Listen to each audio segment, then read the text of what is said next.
वक्त तक कोरोना अपना एपिसेंटर भी बदल रहा है और अब इसने यूरोप और अमेरिका में तबाही मचाने के बाद एक और महाद्वीप पर अटैक किया है। यहां हालात बहुत ज्यादा नाजुक हैं।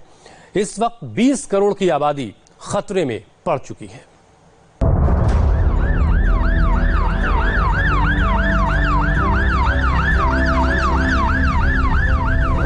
इस घर में एक लाश पड़ी है। घर वालों को नहीं मालूम मौत कैसे हुई। एम्बुलेंस बुलाई गई, स्टाफ पीपी सूट पहनकर उतरा, क्योंकि मरने वाले की जान कोरोना से गई है या फिर किसी और वजह से ये साफ नहीं है और एम्बुलेंस का स्टाफ कोई खतरा नहीं उठाना चाहता। Não foi Covid? Não, ele tinha Alzheimer. Como é que a senhora sabe então que não foi Covid? Porque ele não saía de casa. ये है ब्राजील का मनोस। एडगर सिल्वा का शव ताबूत में रखा गया और ले जाया गया। बताया जा रहा है कि 2 दिन से उसे सांस लेने में दिक्कत हो रही थी। ब्राजील में लोगों की घर में जान जा रही है, अस्पताल पहुंचने की नौबत तक नहीं आ रही। कोरोना के केस को लेकर यह देश अमेरिका के बाद दूसरे नंबर पर पहुंच चुका है। अब तक के सबसे बड़े एपिसेंटर अमेरिका में 17.25 लाख केस आ चुके हैं। 1 लाख लोगों की जान जा चुकी है। उसके ठीक पीछे ब्राजील है। ब्राजील में करीब 4 लाख केस है। मरने वालों की तादाद करीब 24,000 हो चुकी है। ब्राजील कोई अमीर देश नहीं है, वहां के हालात भी भारत जैसे ही हैं। इसलिए ब्राजील की ये तस्वीरें भारत के लिए बड़ा अलर्ट है। दुनिया ने वुहान देखा, इटली का लोम्बार्डी देखा, स्पेन का मैड्रिड देखा। दुनिया अमेरिका का न्यूयॉर्क अब भी देख रही है और अब ब्राजील में एपिसेंटर मनोस तैयार हो चुका है। मनोस की सड़कों, गलियों और घरों में कहां वायरस फैला है, कौन सा कोना खतरनाक है, लोग अनजान हैं और यहाँ संक्रमण बहुत तेजी से फैल रहा है। जिस बात से मैं सबसे ज्यादा हैरान हूँ वो ये कि ब्राजील के लोग अब भी समझते हैं कि कोरोना महामारी खतरा नहीं है।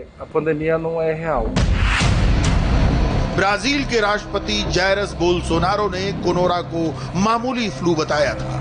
हालांकि तब कोरोना ने यूरोप में तबाही मचाना शुरू कर दिया था। इसे लेकर बोल्सोनारो की काफी खिंचाई भी हुई और अब उनकी नासमझी की सजा ब्राजील भुगत रहा है। ब्राजील के कोरोना ग्राफ को देखकर भारत को क्यों डरना चाहिए वो अब समझिए। ब्राजील में कोरोना केस भारत से 1 महीने बाद 28 फरवरी को आया था। 31 मार्च तक केस 5,700 से ज्यादा हो गए। 30 अप्रैल तक केस 85,000 को पार कर गए और अब 26 मई तक ब्राजील में करीब 4 लाख केस हो चुके हैं। लेकिन ब्राजील के राष्ट्रपति का पूरा जोर रीओपनिंग पर है, ये जाने बगैर कि ब्राजील में कोरोना कितनी तेजी से फैल रहा है। हमें इस वायरस से बहुत बहादुरी से लड़ना होगा। जो लोग मर रहे हैं उनके लिए मैं माफी चाहता हूं, मैं बहुत माफी चाहता हूं, लेकिन बहुत से और लोग मर जाएंगे। मैं कहूंगा बहुत ज्यादा तादाद में। अगर लॉकडाउन की सख्तियों से अर्थव्यवस्था चौपट होती रही तो और बुरा होगा। ब्राजील में लोगों को अब भी यकीन नहीं हो रहा कि सरकार कोरोना के सही आंकड़े पेश कर रही है। दहशत बहुत ज्यादा है। लोग बस किसी तरह इस वायरस से बचना चाहते हैं। लोगों को अब भी यकीन नहीं हो रहा कि कोरोना से इतनी बड़ी तादाद में लोग मर सकते हैं। जो सरकारें हैं वो सही आंकड़े नहीं दे रही हैं, चाहे वो केस की बात हो या फिर मौतों की। कभी कभी तो जो मौत हार्ट अटैक या फिर किसी और बीमारी से हुई हो उसकी वजह भी कोरोना बताई जा रही है। ब्राजील में रोजाना कोरोना के 10 से 15,000 नए केस आ रहे हैं। यहाँ के एपिसेंटर मनोस में 80% आईसीयू बेड भरे हुए हैं। रोज नए मरीज आ रहे हैं। इस शहर पर इस वक्त कोरोना का प्रेशर बहुत ज्यादा है। देखा जाए तो मनोस ब्राजील का न्यूयॉर्क बन चुका है या कहें ये चीन का वुहान बन चुका है। मनोस की 3 तस्वीरें देखिए। यहाँ लाशों को नदी के रास्ते ले जाया जा रहा है। यहाँ लाशों को एम्बुलेंस से झुग्गी कॉलोनियों में से निकाला जा रहा है। यहाँ से मरीजों को दूसरे शहर पहुंचाने के लिए विमानों की मदद ली जा रही है। ब्राजील इस वक्त दक्षिण अमेरिका के सबसे ज्यादा कोरोना प्रभावित देशों में शामिल है। भारत में तो हालात अब भी काबू में हैं, पानी अब भी नाक के नीचे है। ब्राजील की लीडरशिप फेल हो चुकी है। ब्राजील दुनिया का दूसरा सबसे प्रभावित देश बन चुका है। राष्ट्रपति जायरस बोल्सोनारो कोरोना को रोकने में नाकाम रहे। उनके स्वास्थ्य मंत्री नेल्सन टेक इस्तीफा दे चुके हैं। यानी ब्राजील में हालात आउट ऑफ कंट्रोल हैं।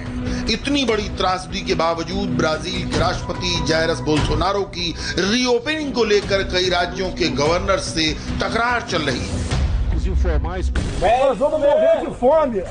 उनको अपने राज्य खोलने पड़ेंगे, नहीं तो लोग भूखे मर जाएंगे। भूख जान ले लेती है, इसलिए मैं सभी गवर्नर से अपील करता हूं कि लॉकडाउन पर फिर विचार करें। मैं उनसे बातचीत करने के लिए तैयार हूं। क्या हम जान बचाने जा रहे हैं? लेकिन लॉकडाउन करके हम बहुत बड़ी कीमत चुकाएंगे। इस लॉकडाउन की वजह से सैकड़ों लोगों की जान चली जाएगी। तकरार चल रही है। उनको अपने राज्य खोलने पड़ेंगे, नहीं तो लोग भूखे मर जाएंगे। भूख जान ले लेती है, इसलिए मैं सभी गवर्नर से अपील करता हूं कि लॉकडाउन पर फिर विचार करें। मैं उनसे बातचीत करने के लिए तैयार हूं। क्या हम जान बचाने जा रहे हैं? लेकिन लॉकडाउन करके हम बहुत बड़ी कीमत चुकाएंगे। इस लॉकडाउन की वजह से सैकड़ों लोगों की जान चली जाएगी।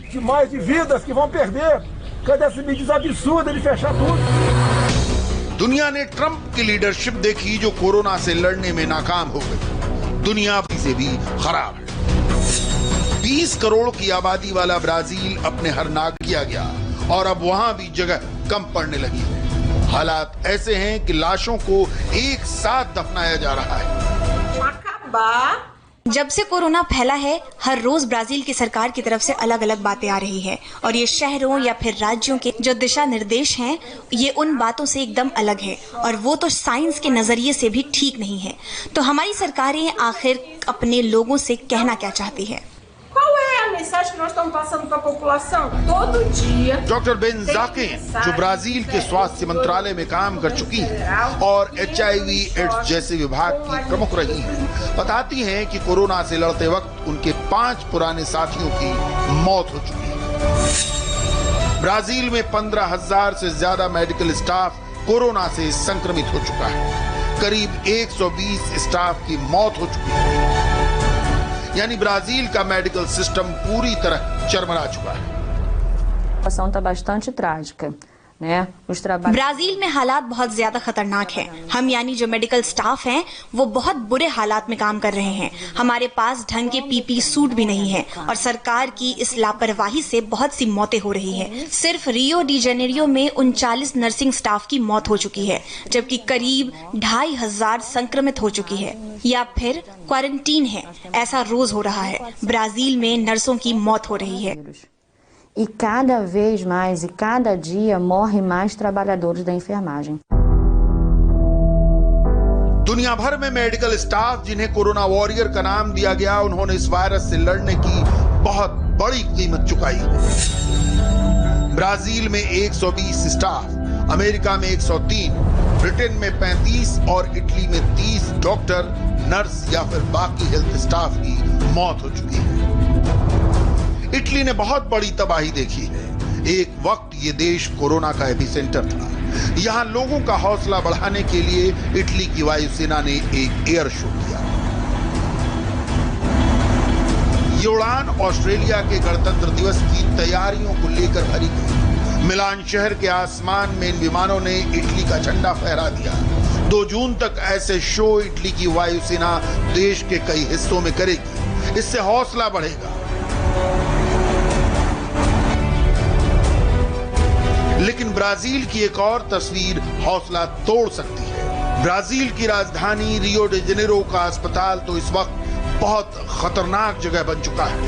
इस वार्ड के बीचों बीच एक लाश पड़ी है। इस व्यक्ति की मौत कोरोना से हुई है और इसके आसपास बेड पर मरीज पड़े हैं। Faltando de medicação, equipamento de proteção individual. ये तस्वीरें जो आपने देखी, ये मुमकिन है और ये पहले भी हो चुका है। ब्राजील के कई अस्पतालों में यही हाल है। हमें शव को वहीं छोड़ देना पड़ता है जहां और भी मरीज मौजूद होते हैं, क्योंकि कई बार ऐसे मरीज की जान बचानी जरूरी होती है जिसकी हालत ज्यादा खराब है और वो मर सकता है। E pelo menos a metade da equipe. Brazil ही नहीं, पूरे दक्षिण अमेरिका में कोरोना मिसमैनेज हो चुका है।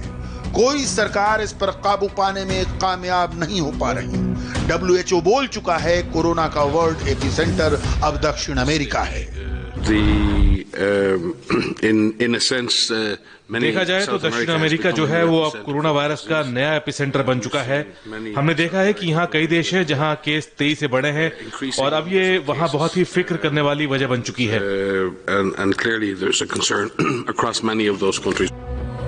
ब्राजील का हाल आप देख चुके, अब देखिए अर्जेंटीना और चिली में क्या हंगामा मचा है।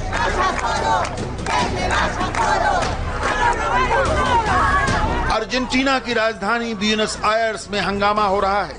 लोग चाहते हैं कि सरकार 20 मार्च से जारी लॉकडाउन हटाए। सरकार के खिलाफ नारेबाजी हो रही है। लोग कह रहे हैं कि सरकार ने कोरोना को रोकने के लिए सही ढंग से काम नहीं किया और अब लॉकडाउन की वजह से उनकी परेशानियां बढ़ रही हैं।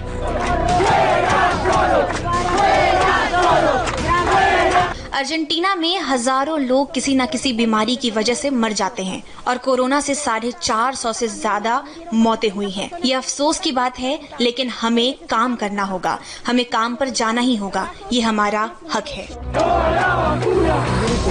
प्रदर्शनकारी अर्जेंटीना के राष्ट्रपति अल्बर्टो फर्नांडेज का इस्तीफा मांग रहे हैं। अर्जेंटीना में करीब 13,000 कोरोना केस हैं और करीब 500 लोगों की जान जा चुकी है। हम यहाँ सरकार की गलत नीतियों के खिलाफ इकट्ठा हुए हैं। अर्जेंटीना की ये सरकार बहुत ज्यादा भ्रष्ट है।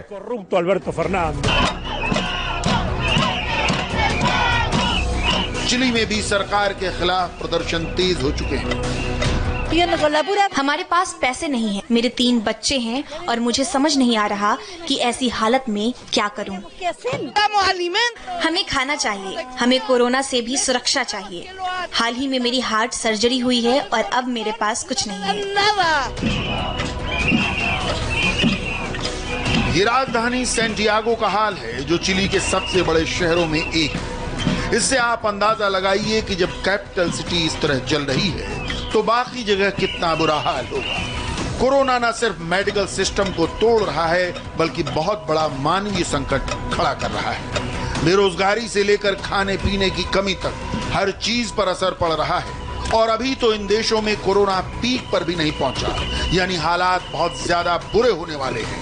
125 करोड़ की आबादी वाले भारत के लिए भी ये नए एपिसेंटर एक खतरे की घंटी।